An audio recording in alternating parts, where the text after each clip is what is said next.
Shabbat Shalom, everybody. Let's go ahead and start things off with a prayer. Yahuwah, thank you for allowing us to gather today and talk about your appointed times. It is an honor to share this knowledge with my brothers and sisters. Yahuwah, please open their eyes and hearts to wisdom and the blessings that's found in honoring your feasts. May we use this time to truly love and serve you, to rid our hearts of malice and leaven, and to just be in awe of what a mighty and just creator you are. May we enter this holy time with a pure heart and an upright ruach. We love you, Yahuwah. In Yahusha's name we pray. Amen. All right. Shabbat Shalom, everybody. Welcome to Torah Truth Fellowship of Yahusha. I am your host, Brianna, and this is going to be talking about how to Passover 2024. So last year, I made a pretty detailed video of Passover and the story of Moses and the Exodus. And if you want, I will leave the link for that in the description. And if you want to watch that, you can go ahead and give that a watch. That was a pretty good video. I enjoyed making that one. And as well, I did tie into that too, how Yahusha plays a role. And while we're definitely going to be talking about the Exodus this year, I want to tie more in about Yahusha this year. After all, we do this in remembrance of him now, as we look toward the greater Exodus that is to come. And I have a feeling that that time is drawing near. So without further ado, let us get into it. Passover, or Pesach, in Hebrew, is a Leviticus 23 feast, and I botched that in Hebrew. I know, I'm working on my Hebrew. I'm not good at it, but you got to get the ch in there, Pesach. And it is a Leviticus 23 commanded feast. Now, you might be saying, Leviticus, isn't that for the Jews? Allow me to clear some things up. Firstly, Yahuwah says these are his feasts, not the Jews' feasts, but Yahuwah's. Leviticus 23:2. Speak unto the children of Yasharal, and say unto them, concerning the feast of Yahuwah, which you shall proclaim to be holy assemblies, even these are my feasts. Now, if you're still not convinced, allow me to show you your identity in Yasharal, which is the Hebrew for Israel. Isaiah 41:8 says, but you, Yasharal, are my servant, Yaakov, Jacob, who is Yasharal, Israel, whom I have chosen, the seed of Abraham, my friend. Galatians 3:26-29 says, for ye are all the children of Elohim by faith in Mashiach Yahusha. For as many of you as been baptized into Mashiach have put on Mashiach. There is neither Yahudi, Jew, nor Yavani, Greek. There is neither bond nor free. There is neither male nor female. For ye are all one in Yahusha HaMashiach. And if ye belong to Mashiach, then ye are Abraham's seed, and heirs according to the promise. And Ephesians 2:18-20 says, for through him we both have access by one Ruach unto the Father. Now therefore ye are no more strangers and foreigners, but fellow citizens with the Kodashim, which are the saints, of the household of Elohim, and are built upon the foundation of the apostles and the prophets, Yahusha HaMashiach himself being the chief cornerstone. And if that doesn't convince you, then I guess you just weren't meant to understand. I don't know. So, Passover. How do we honor Passover? What is the point of it? And to understand that, we must start in Exodus. We know Pharaoh wouldn't let the people go, and we know many plagues came down on Egypt, and each one hardened Pharaoh's heart more and more. There was water turned to blood, frogs, flies, lice, pestilence, locusts, livestock died, fiery hail, 3 days of darkness, and the final one, the death of the firstborn. Which, this is where we're going to start. Upon this, Yahuwah gave Moses very specific instructions on what was going to happen to Egypt and how to be protected from it, and how Pharaoh would thrust them out of the land after this. So, Exodus 11:1-10. And Yahuwah said unto Moshe, yet I will bring one plague more upon Pharaoh, and upon Mitzrayim, which is the Hebrew for Egypt. Afterwards he will let you go hence. When he shall let you go, he shall surely thrust you out hence altogether.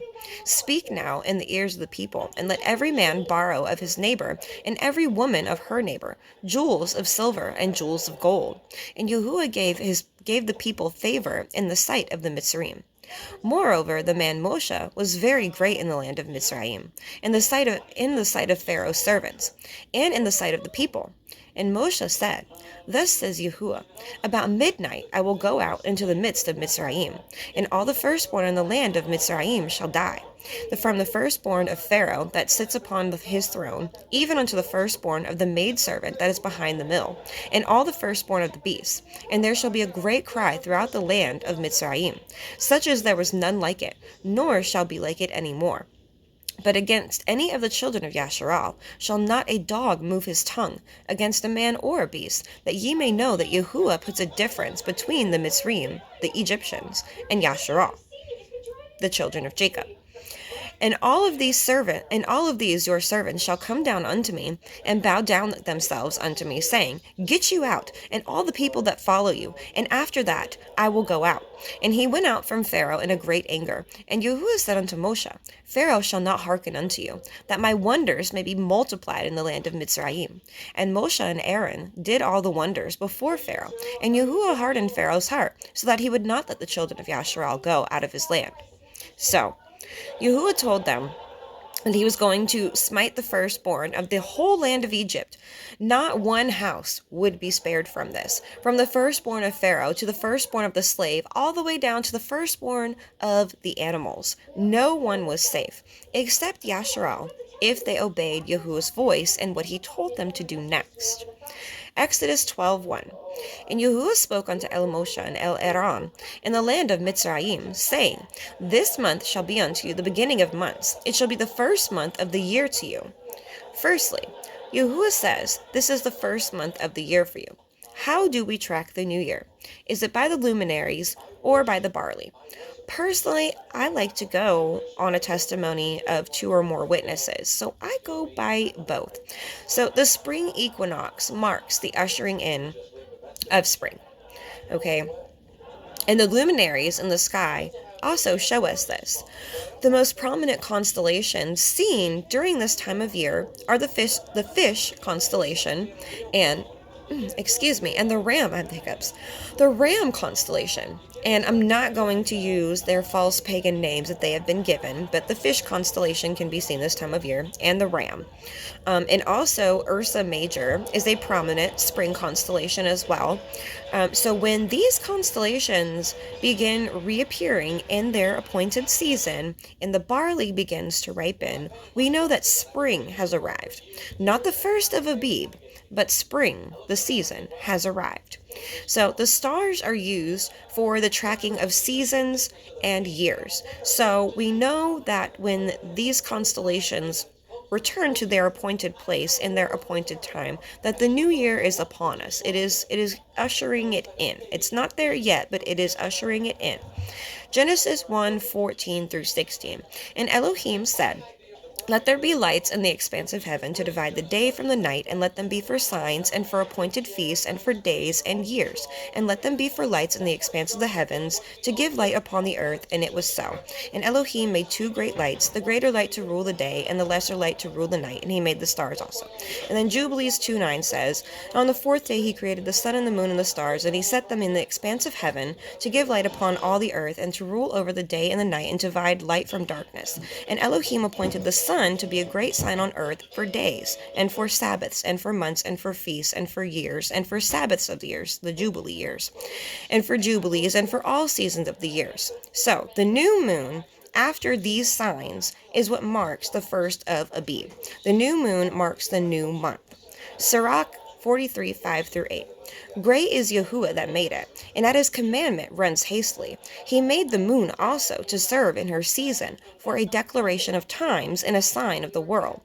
For from the moon is the sign of feasts, a light that decreases in her perfection. The month is called after her name, increasingly wonderfully in her changing, being an instrument of the armies above, shining in the expanse of heaven. So, as we can see, if we look up the word for moon in Hebrew, it is Strong's Hebrew 3394, Yareah. And it is the Hebrew word for, Yareah. And the Hebrew word for month is Strong's Hebrew 3391, Yareh.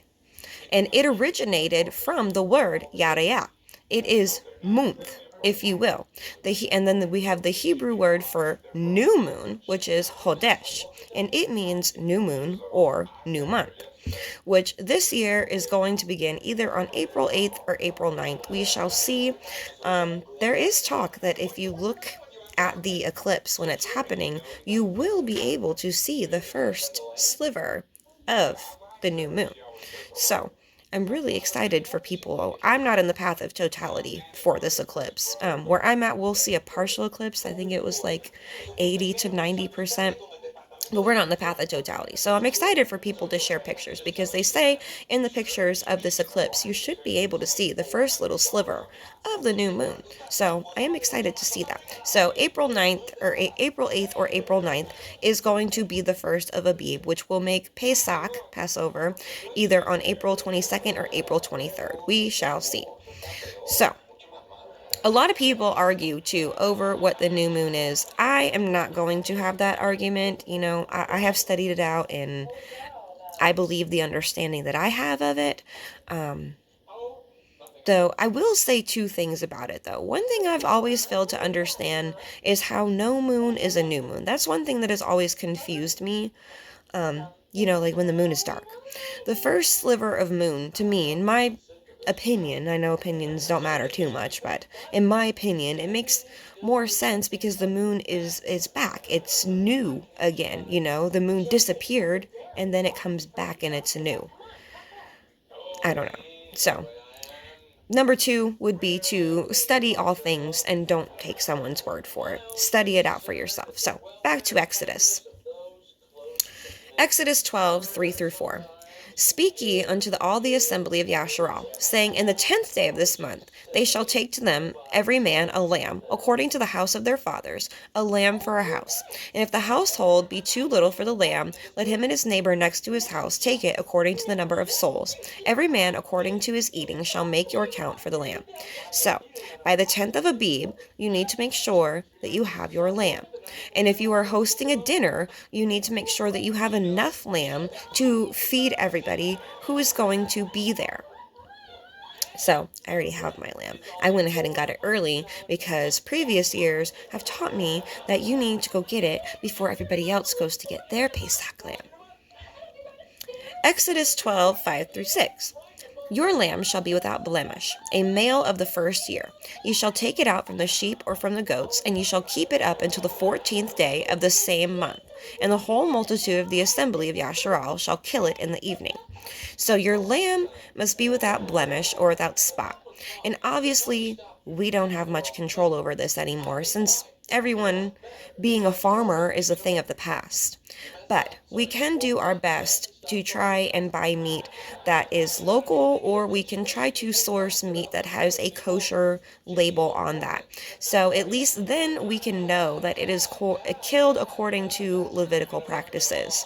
Halal labels are killed, I think, in the same way. I do believe that they get all of the blood out of the animal, but definitely be careful with anything that's labeled halal, because I have heard rumors that they killed the animals in the name of Allah. So just be very careful with that. I'd really try my best, honestly, to find something that's kosher or source out a local farmer. We also don't have to make sacrifices anymore. We are not required to sacrifice the lamb. So I do want to make it clear, though, if you are a farmer or you have your own animals, it is not a sacrifice for you to slaughter your own animal for Pesach. It is a memorial. You are slaughtering it to eat it. You are not slaughtering it to offer it up to Yahuwah for atonement. Everybody is aware that Yahusha did that for us. So I want to make that clear. It is only a sacrifice when you slaughter the animal in the name of something, and then said meat is offered to whoever you slaughtered it to in an offering. That's how sacrifices work.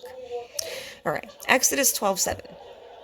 And they shall take the blood, and strike it on the 2 side posts and the upper doorposts of the house wherein they shall eat at. So, since we don't have to sacrifice an animal, we have no blood to put on our doorposts. So, what do? Thankfully, John cleared this up for us. 1 John 5:8. And there are three that bear witness in the earth, the Ruach, the water, and the blood. And these three agree in one. And John 19:34. But one of the soldiers with a spear pierced his side, and forthwith came out there blood and water. So the water, the blood, and the Ruach HaKodesh agree with one another. Yahusha also likewise bled out water and blood. So we can take water and strike our doorposts with that now. Exodus 12:8-11. And they shall eat the flesh in that night, roast with fire and matzah, and with bitter herbs they shall eat it. Eat not of it raw, nor sodden it all with water, but roast with fire, his head with his legs, and with the purtenance thereof. And ye shall leave nothing of it remain until the morning. And that which remains of it until the morning ye shall burn with fire. And thus shall ye eat it, with your loins girded, your shoes on your feet, and your staff in your hand. And ye shall eat it in haste. It is Yahuwah's Pesach. So I want to say, unless you live in the middle of nowhere, you obviously can't burn the food the next day. So just make sure that you cook enough that you can eat it in one night, or just throw it in the trash can. Do not keep it and eat it the next day, though. Do not save this food for leftovers. The food has become unholy at this point, and eating it will make you unclean. It is very important to understand this.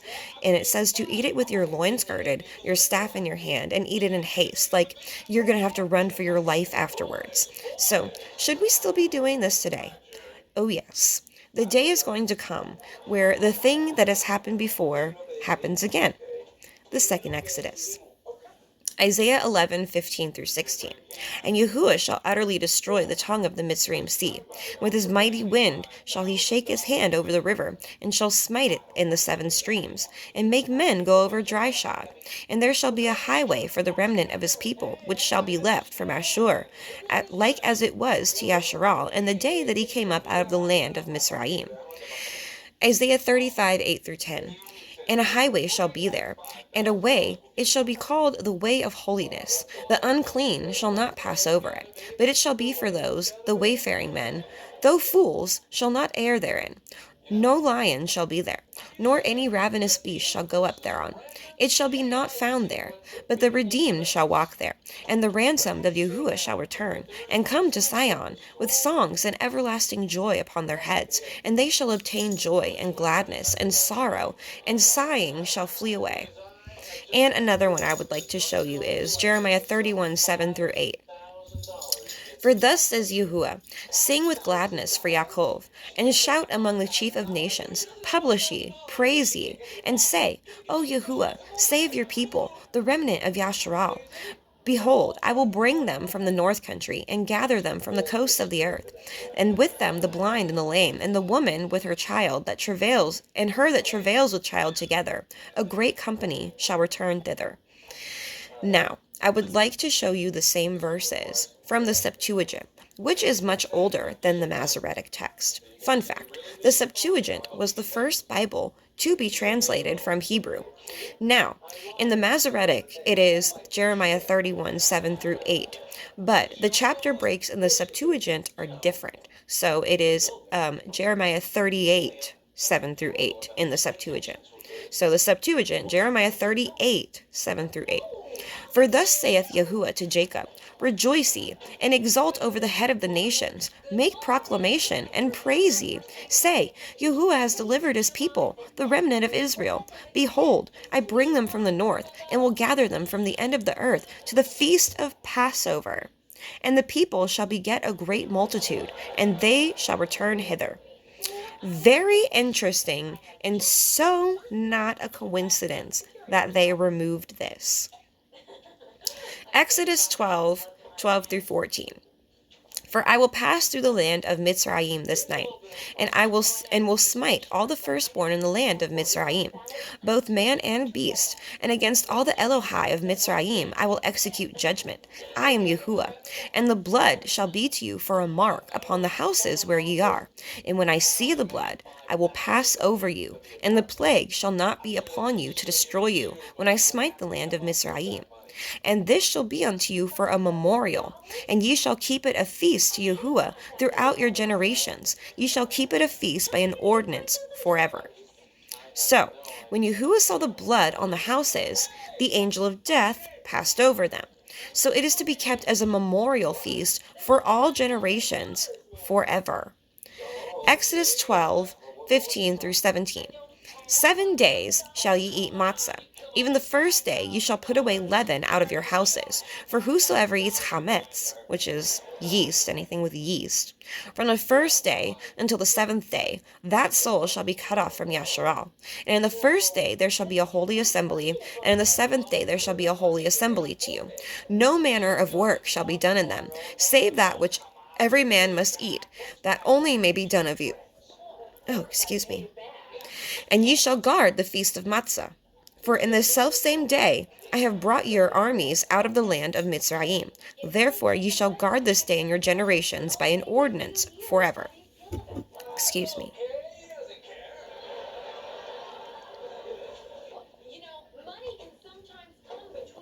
So, for 7 days we must eat matzah, or bread without leaven, because leaven represents sin. And we will get to that in a little while. And the original reason, too, from the Exodus was because the Hebrew children, they were thrust out of Egypt so quickly that they didn't even have time for their dough to rise. They did not have time to leaven their bread. They didn't have time to add the leaven to it. So they just had to make do with what they had, and it was matzah. So, and it's also now because leaven represents sin, and we're going to get to that in just a little while. And no chamets must be found among you, meaning food that contains yeast. And I will share a video in the description that I shared last year too. As long as the video is still up, I will link it. And it goes over what chamets is. Exodus 12:18 through 20. In the first month, on the 14th day of the month, at evening, you shall eat matzah, until the 21st day of the month at evening. 7 days shall there be no chamets found in your house. For whosoever eats that which is with chamets, even that soul shall be cut off from the assembly of Yasharal, whether he be a stranger or born in the land.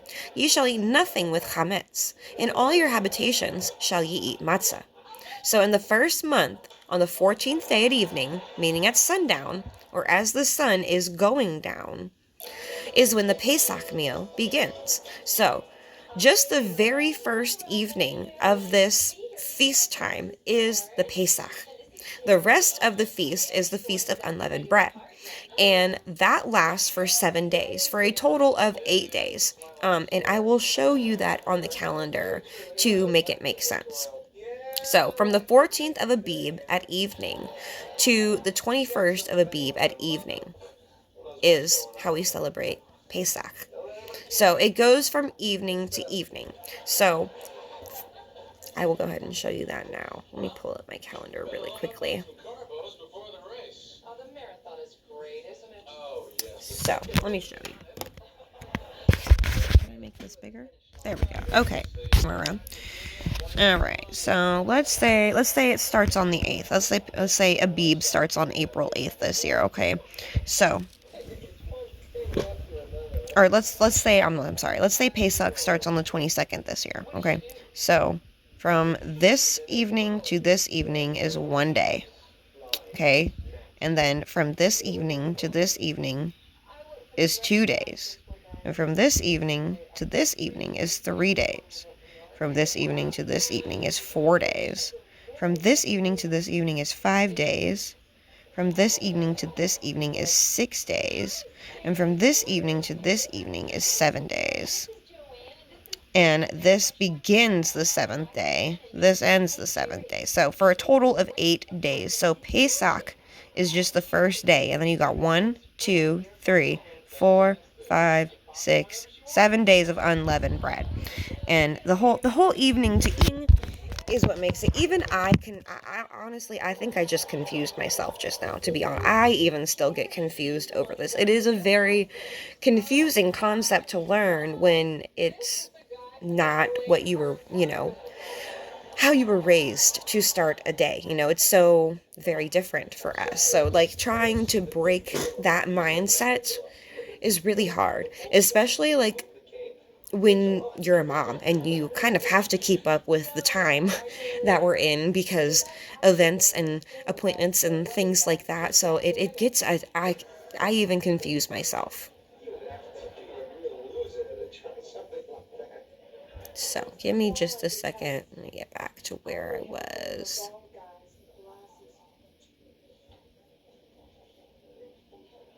Okay. Okay, so Exodus 12, 21 through 24. Then Moshe called for all the elders of Yasharal, and said unto them, Draw out, and take you a lamb according to your families, and kill the Pesach. And ye shall take a bunch of hyssop, and dip it in the blood that is in the basin, and strike the lintel and the two side posts with the blood that is in the basin. And none of you shall go out of the door of his house until the morning. For Yahuwah will pass through to smite the Mitzrayim. And when he sees the blood upon the lintel and the two side posts, Yahuwah will pass over the door, and he will not suffer the destroyer to come in unto your houses to smite you. And you shall guard this thing for an ordinance to you and your sons forever. So it is also a sign upon us to guard the feast in its appointed time. It is a sign in our hand and between our eyes. Exodus 13, 9 through 10. And it shall be for a sign unto you upon your hand, and for a memorial between your eyes, that Yahuwah's Torah may be in your mouth. For with a strong hand Yahuwah has brought you out of Mitzrayim. And you shall therefore guard this ordinance in his appointed time from year to year. Or in its appointed time, I'm sorry. Excuse me.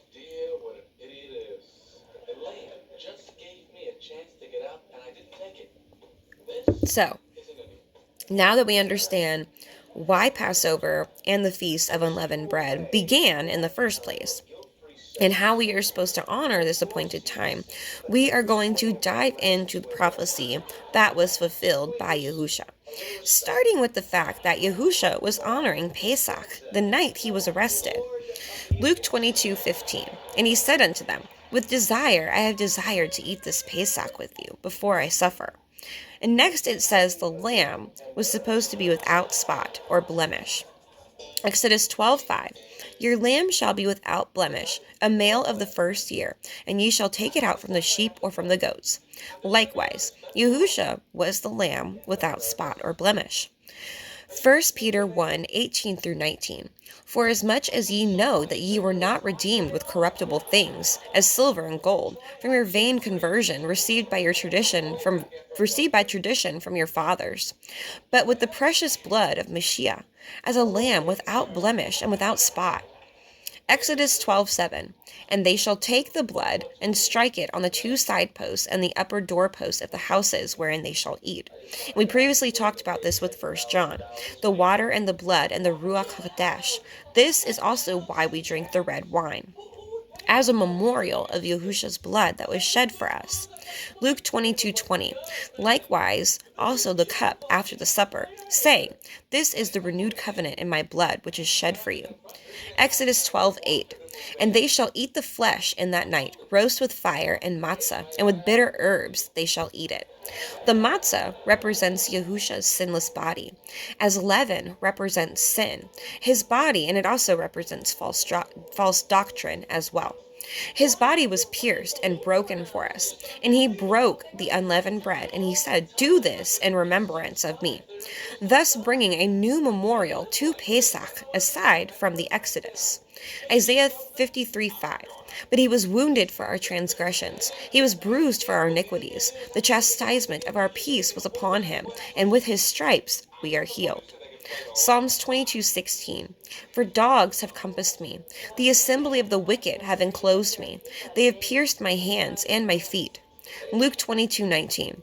And he took the bread, and gave thanks, and broke it, and gave unto them, saying, This is my body, which is given for you. This do in remembrance of me. So Yahusha told his disciples, as they were having the Pesach meal, to keep doing this now in remembrance of him and what he was about to do, as the blood of the lamb kept Yasharal from the angel of death in Egypt. The blood of Yahusha now keeps us from the snares of Satan, which is death. Exodus 12 through 13.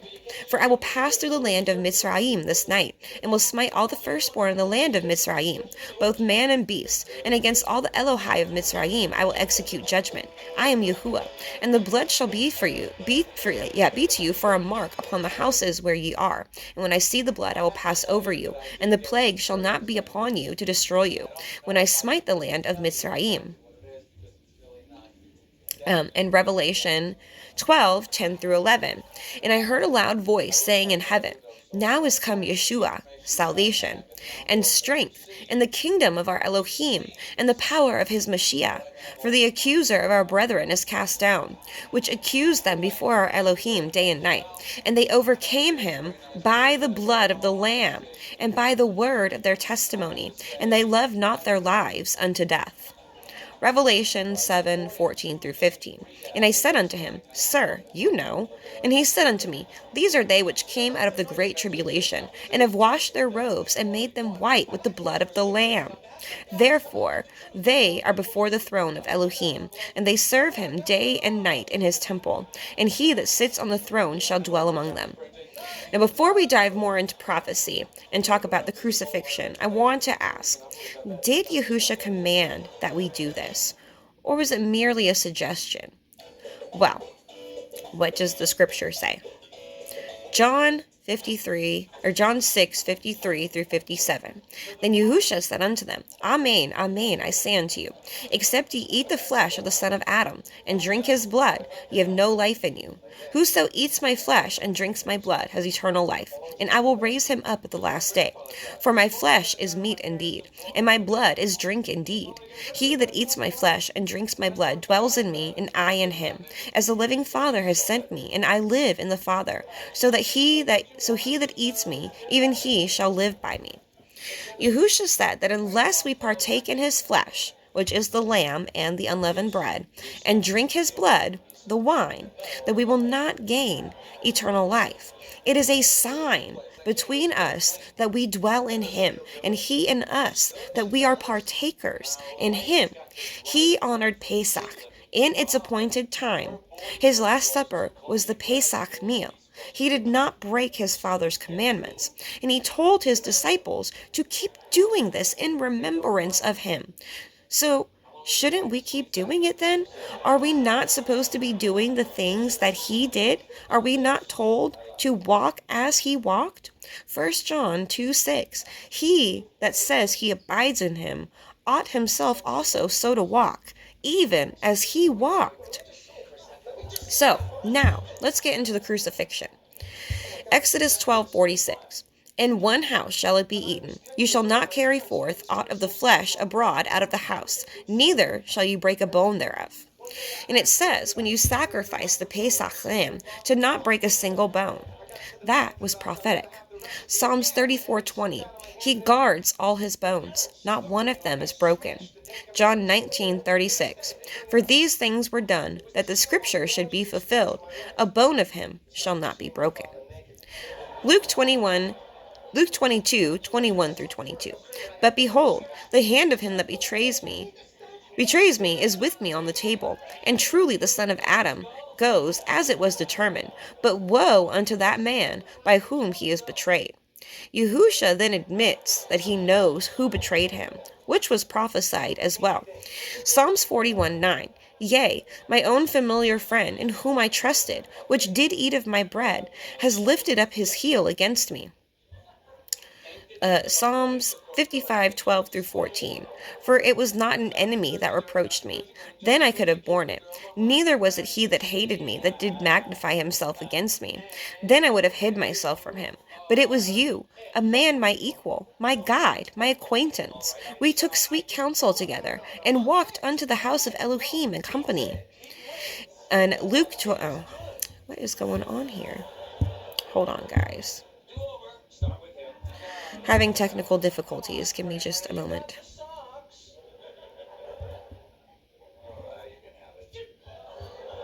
Oh, come on. Okay, I'm gonna take the suit, hat, shoes, hat. All right, come on, let's go. Hey, I look like Joe Friday and Dragnet. I can't believe I wanted ink. Oh, come on. 1 second, guys. Okay. I got it fixed. All right. Luke 22:41 through 42. And he was withdrawn from them about a stone's cast, and kneeled down and prayed, saying, Father, if you be willing, remove this cup from me. Nevertheless, not my will, but yours be done. So he asked his father to remove the cup of salvation from him. But he said, Nonetheless, let your will, not mine, be done. And likewise, we see in Psalms 116, 13 through 14, I will take the cup of Yeshua, the cup of salvation, and call upon the name of Yahuwah. I will pay my vows unto Yahuwah now in the presence of all his people.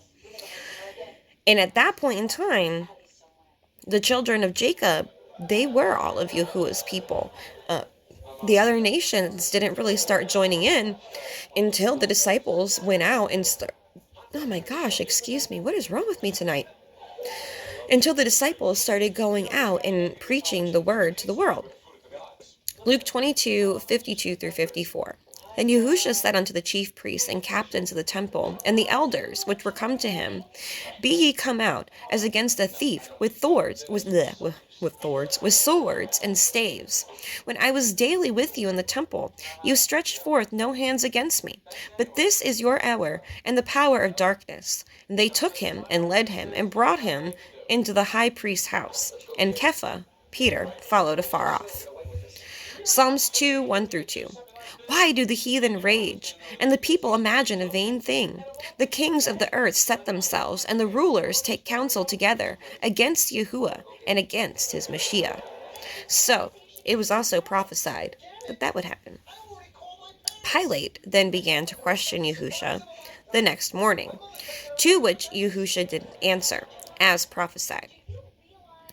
Luke 23:9. Then he questioned with him in many words, but he answered him nothing. Isaiah 53:7. He was oppressed, and he was afflicted, yet he opened not his mouth.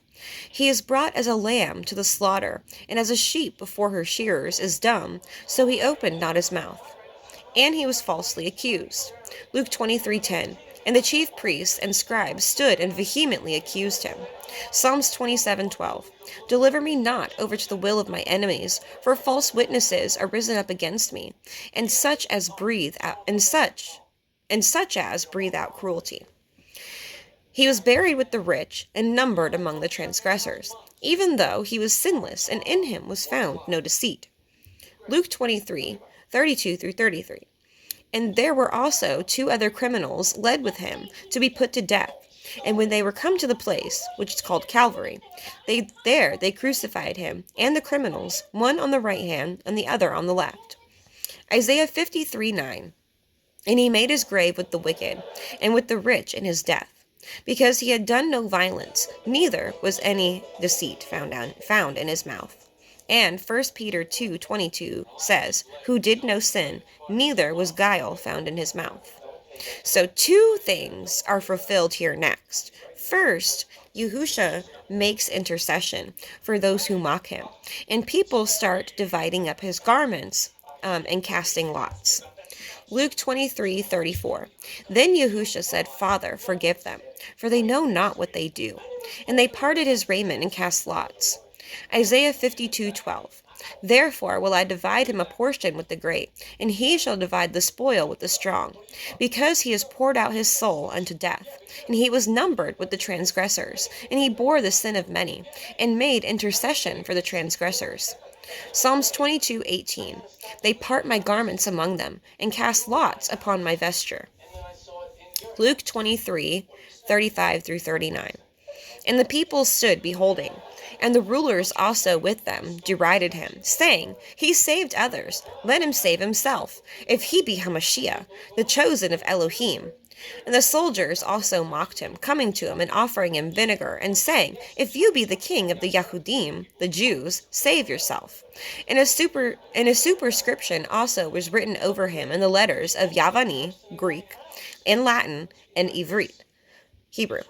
This is the king of the Yahudim, of the Jews.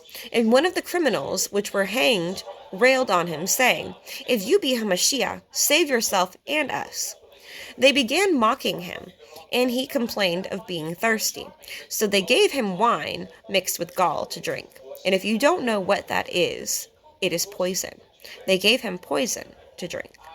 Psalms 22, 6 through 7. But I am a worm, no man, a reproach of men, and despised of the people. All they that see me laugh me to scorn. They shoot out the lip, they shake the head. Psalms 22:15. My strength is dried up like a potsherd, and my tongue cleaves to my jaws. And you have brought me into the dust of death. Psalm 69:20 through 22. Reproach has broken my heart. I am full of heaviness, and I looked for some to take pity, but there was none, and for comforters, but I found none. And they also gave me gall for my meat, and in my thirst they gave me vinegar to drink. Let their table become a snare before them. That which should have been for their welfare, let it become a trap. Luke 23:44 through 49. And it was about the 6th hour, and there was darkness all over the earth until about the 9th hour. So the 6th hour would be about 12. Yeah, 9, 3, 2. No, it'd be about 1.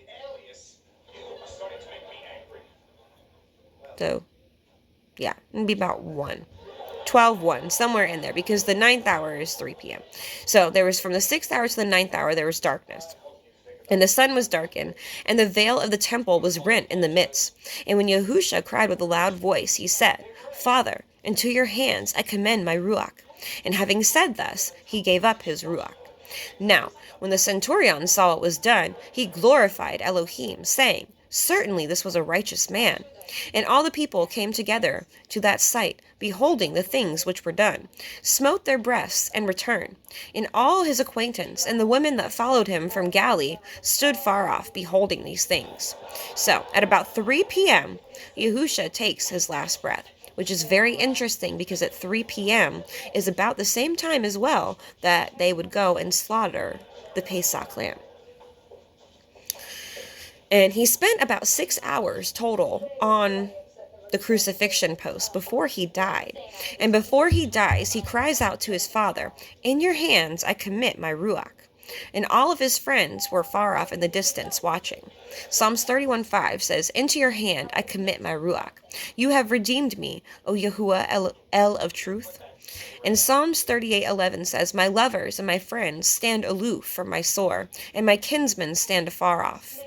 Psalms 88:17 through 18. They came round about me like daily water. They compassed me about altogether. Lover and friend have you put far from me, and my acquaintance into darkness. Luke 23:50 through 56. And behold, there was a man named Joseph, a counselor, and he was a good man and just. The same had not consented to the counsel and the deed of them. He was of Ramah, a city of the Yahudim, of the Jews, who also himself waited for the kingdom of Elohim. This man went unto Pilate, and begged for the body of Yahusha. And he took it down, and wrapped it in linen, and he laid it in a sepulchre that was hewn in stone, wherein never man before was laid. And that day was the preparation, and the Sabbath drew on. And the women also, which came with him from Galilee, followed after, and beheld the sepulchre, and how his body was laid. And they returned, and prepared spices and ointments, and rested on the Sabbath according to the commandment. So, the next day, because Yahusha dies in between 2 Sabbath days, which is the first day of unleavened bread, and then the weekly Sabbath, Joseph asked to take Yahusha's body down, and they get it into the sepulchre. And the women gather spices and ointments to embalm him, but they were not able to make the embalming fluid due to the Shabbat. It was the preparation day for the Shabbat when they put him into the tomb, meaning that it was Friday, and then they rested according to the commandment.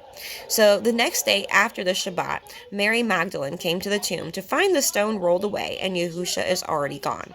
And we're going to compare this verse amongst other gospel accounts, and I'm actually going to take the guide that I made that I'm going to talk about a little bit more at the end of this video. I'm actually going to get that, and we're going to talk a little bit more about his crucifixion, because that actually goes into pretty good detail. So, Luke 24, 1 through 3. Now on that one Sabbath, very early in the morning, they came to the sepulchre, bringing spices which they had prepared, and certain others with them. And they found the stone rolled away from the sepulchre. And they entered in, and found not the body of Adonai Yahusha. Mark 16, 1 through 3. And when the Sabbath had passed, Miriam of Migdal, and Miriam the mother of Yaakov, and Shalomah, having gone to the market and bought sweet spices, in order to come and anoint him, and very early in the morning of that one Sabbath, they came to make a memorial at the rising of the sun. And they said among themselves, Who shall roll us away the stone from the door of the sepulchre? In Matthew 28, 1 through 6. But late in the day of the Sabbath, as it began to grow light, that one Sabbath to come, came Miriam of Migdal and the other Miriam, and beheld the sepulchre. And behold, there was a great earthquake, for the angel of Yahuwah descended from heaven, and came and rolled back the stone from the door, and sat upon it. His countenance was like lightning, and his raiment was white as snow. And for fear of him the garters did shake, and became as dead men. And the angel answered and said unto the women, Fear ye not, for I know that ye seek Yahusha, which was crucified. He is not here, for he is risen, as he said. Come, see the place where Adonai lay. And John 21 through 4. Now on that certain Sabbath came Miriam of Migdal early, when it was yet dark, unto the sepulchre, and saw the stone taken away from the sepulchre. Then she ran, and came to Shimon Kepha, and the other Talmud, whom Yahusha loved, and said unto them, They have taken away Adonai out of the sepulchre, and we know not where they have laid him. Kepha, which is Peter, therefore went forth, and that other Talmud, and came to the sepulchre, and they both ran together. And the other Talmud did outrun Kepha, and came first to the sepulchre. So they came in the wee hours of Sunday morning, when the Sabbath was over, and the light was coming up. And by this time, he was already gone. And really quick, before we wrap this up, we are gonna go over a timeline of the crucifixion and the resurrection. So, really quickly, I have this guide. I'm going to talk about this more at the end of this video, but this really helps it make sense. So, let me see. Where is it at? Oh, no, it's in the first. I'm sorry. So this one's for Pesach. And then I have a separate one I made for first fruits. And it's in here. So, okay. So right here. So after the dinner, after the Pesach dinner. So the one first important thing to understand here is... Did I say that word? Okay, yeah. So, after the dinner, the Pesach dinner that him and the disciples have, he's later arrested upon the Mount of Olives, and then he's delivered up for death. And many argue about whether Yahusha celebrated Pesach a day early, or if the Pharisees had the wrong calendar dates. But I believe that he honored it a day early, and this is why. Because Yahusha could not eat the Passover and be the Passover. Okay, so, and I told you a minute ago that it's interesting that he died at 3 p.m. because that's the same hour that the Pesach lambs are sacrificed. And so this is also why they wanted to get him down and buried as quickly as possible, because it was the 14th of Abib, and they are preparing for the Pesach dinner that night, which begins the 15th of Abib, which is a high Sabbath day. So we know that on the biblical calendar, a day begins at sundown. So, Yahusha died in between two Sabbaths, the high Sabbath on the first day of unleavened bread, and the weekly Sabbath. So, the next day, the first day of unleavened bread, the Pharisees asked Pilate to secure the tomb to make sure that no one messed with Yahusha's body, and to trick people that he had resurrected. Okay? So, after the first day of unleavened bread was a prep day, and they are preparing for the weekly Sabbath, which is when the women started preparing spices to embalm him. And this was before the weekly Sabbath. The Gospels make it tricky to figure this out because everyone gave an account in their own words. But when we understand how the biblical calendar works and the feast days, we can plot these days out. So now after the weekly Sabbath is passed, Mary Magdalene came early in the morning on Sunday, when it was dark still, as the sun was just coming up, to find that Yahusha was already gone. So he was crucified on the 14th of Abib. Okay, the 15th of Abib was a high Sabbath day, the first day of unleavened bread. The 16th of Abib was the prep day for the weekly Sabbath. And the women went to the market to buy spices to embalm him. And then they rested on the 17th of Abib, the weekly Sabbath, according to the commandment. Once again, it's important to understand that a day on the biblical calendar starts after sundown. So, the day of the first fruits happened to fall on the weekly Sabbath that year. On the 18th of Abib, both Marys go to the sepulchre early in the morning to find that he was already gone. Meaning, just as the sun went down on Saturday evening, at the end of the weekly Sabbath, he rose from his grave. So, and here is a visual I have of the 3 days and 3. So here we have Tuesday is when he eats with his disciples. Wednesday is when he is crucified and dies. And this is when he spends his first night in the tomb. So that's night 1. Then Thursday, we have day 1 in the tomb, night 2. Friday, we have day 2 in the tomb, night 3. And Saturday is day 3. So just as the sun was going down, Saturday evening, he rose. Because then that would make night 4. But on the end of the third day, is... So, and it's important to understand this because Yahusha said it was the one sign he would give.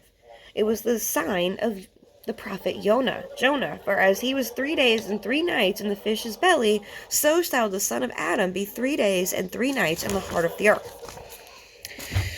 So, why is his resurrection so important? Because it gives us hope of what is to come. And even if we are taken by death before he returns, we have the promise that he will raise us at the last trumpet.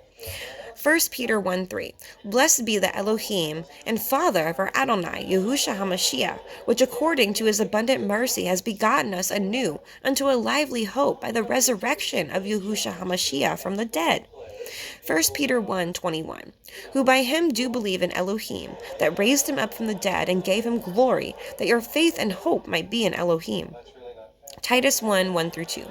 Paul, a servant of Yahusha, servant of Yahuwah, and an apostle of Yahusha HaMashiach, according to the faith of Elohim's elect, and the acknowledging of the truth which is after holiness, in hope of eternal life, which Elohim, that cannot lie, promised before the world began. In 1 Corinthians 15:51-52.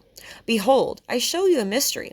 We shall not all sleep, but we shall all be changed. In a moment, in the twinkling of an eye, at the last trump, for the shofar shall sound, and the dead shall be raised incorruptible, and we shall be changed.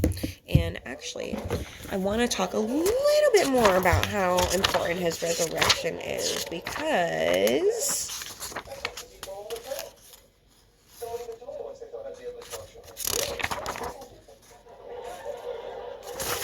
One second. Nope. It was in the first fruits one.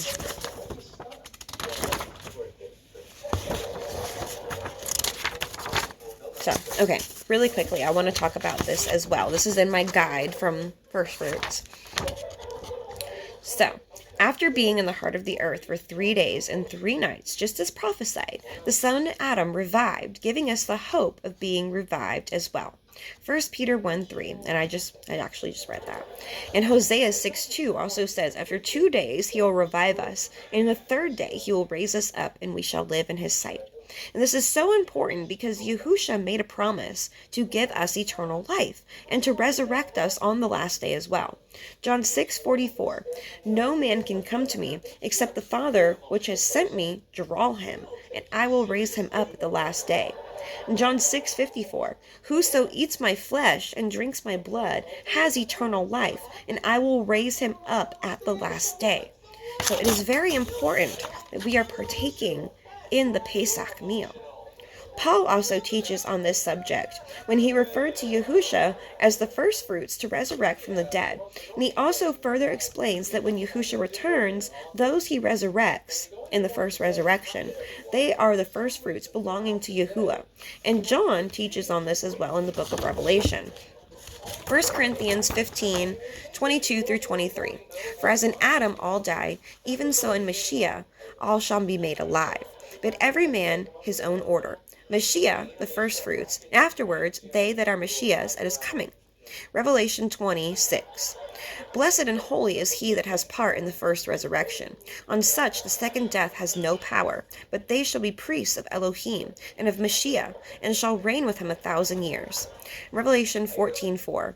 These are they which were not defiled with women, for they are virgins. These are they which follow the Lamb whithersoever he goes. They are redeemed from among men, being the firstfruits unto Elohim and to the Lamb. And not only that, but it is a salvation issue as well. If you don't believe Yahusha gives you life and resurrected from the dead, you will not be saved. John 11:25. Yahusha said unto her, I am the resurrection and the life. He that believes in me, though he were dead, yet he shall live. And Romans 10:9. That if you shall confess with your mouth Adonai Yahusha, and believe in your heart that Elohim has raised him from the dead, you shall be saved. So, okay guys, well that pretty much wraps it up tonight. We now know that the Messiah, Yahusha, is the reason for the Pesach season. He lives, and because he lives, we will live as well. So let us be partakers this year. Let us put off the traditions of men and put on the traditions of our Messiah. Let us keep the feast with the matzah of sincerity, like Paul said. And really quick before we say our closing prayer, I do want to show you guys these guides that I've made. So you can download these. I do have them in my Facebook group, and I will post the links here as well. So I made guides, just little simple guides. So this one is for Pesach. I'll flip the camera around so you can see a little better. So this one's for Pesach. And it's pretty simple. So this is what I'm going to be reading during our Pesach dinner this year. So it pretty much explains what Pesach is. It talks about our identity in Yahusha. It talks about the feet washing. And it talks about the first blessing, saying the blessing prayer before we begin the meal. And then it talks about the symbolism that is found throughout the meal. And that's pretty detailed. Pretty detailed. And then we have the second blessing, and then we drink the cup of wine. So this is where you say Yahuwah, or what's known as the Lord's Prayer, for the second blessing.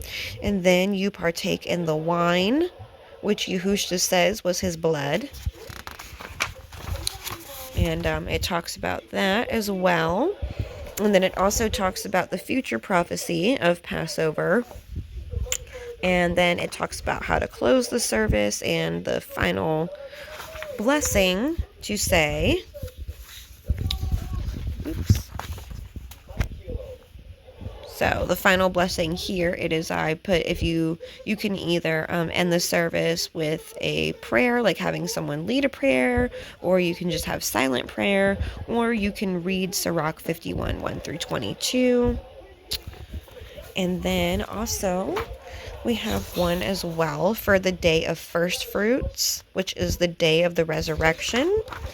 It talks about what first fruits is, how is Yahusha relevant in this, and it goes into pretty deep detail of his last night on this earth.